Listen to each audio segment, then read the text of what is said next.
Well, Kamala again refuses to disavow Biden, her governing partner, for smearing Trump supporters as garbage. The president explained what he meant, I guess. Well, I guess he did explain what he meant because he was pretty clear on what he said.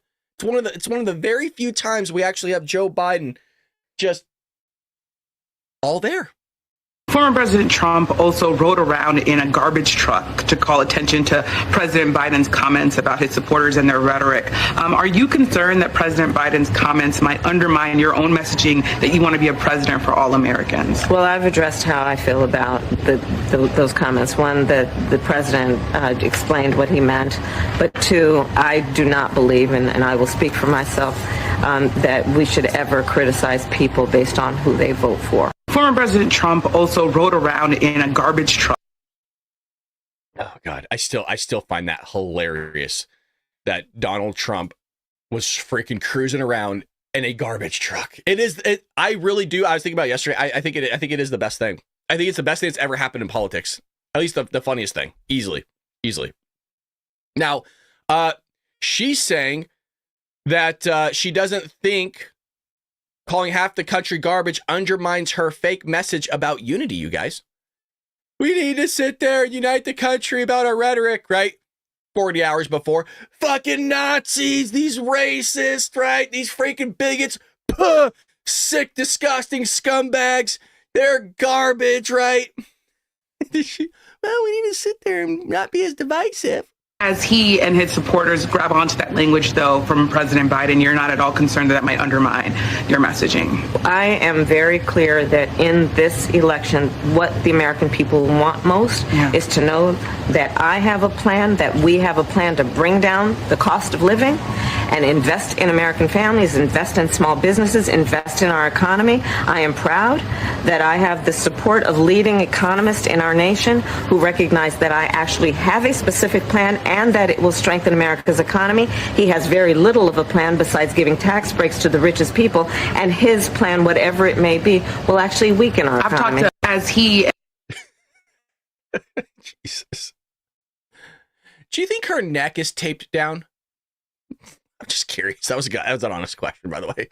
It's just like, like a mask is on, like somebody's like, all right, put on the mask, right? And you're pulling it down, right? And then like down here, you have it like duct taped. Fucking make me look thin.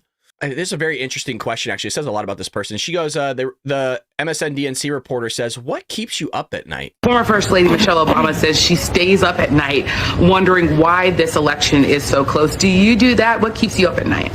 No, she fucking doesn't. No, shut up. No, nobody does that. Right? Okay, there may be a handful of people out there. Night wondering why this election is so close. Do you do that? Does anybody stay up at night going, why is this so close? Like, how is it possible? I can't sleep. Why is it 50-50? Nobody. Fuck, we got jobs, man. We got shit to worry about. We got mouths to feed. Like, we got bills to pay because of this chick here. What keeps you up at night?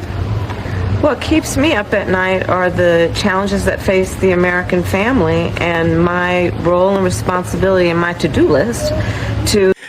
That to-do list, you haven't checked shit off in 4 years. That's a long list. That's one of those CVS receipts. You know what I'm talking about? That shit goes on for a ways. Like, fucking, oh my God, where's the total? There it is. Gee, Hank, how much did we spend? Well, we saved $50, but we spent $100 for a gallon of milk. You know what? Maybe I was wrong. I'm sorry. You know what? Let's take a moment. I'm sorry. I was wrong. Maybe she does stay late up at night. She hasn't checked anything off. That would stress anybody out, right? You got this to-do list, right, from day one, right? And it just started accumulating for 4 years because you didn't do anything. It's a long list. I'd be a little nervous too. And that list is never going to get checked off. She's just going to come into office. She's going to siphon that $400,000 every single year that the president gets paid. And she's going to drive this country further than the ground. Remember, she has a plan. It is a remarkable thing. Ask any Democrat, if you have a plan, why the fuck are you waiting till the election after like January to implement that plan? It's the wildest shit to me. They have no answer. I've never seen an answer from anybody. If you have a plan and you're in the White House now, wouldn't it be a good idea to start executing it now if it's so good? It baffles me. It baffles me. Oh, $6,000 for childbearing, first year, blah, blah, blah, credit on the tax, blah. Why can't you just start it now? The $25,000 people, why can't you just do it now? It doesn't make sense to me. And I know it doesn't make sense to a lot of the patriots here. I just love the fact that bringing down the cost of living. So the reporter goes, day one, what's your first executive action? Bringing down the cost of living. I don't think she knows how executive orders work. One, what's your first executive action?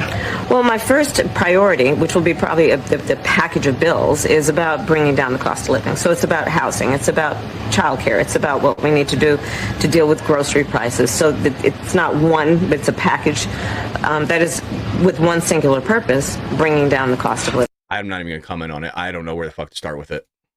I really don't know where to start with that woman. She's terrible. She's terrible.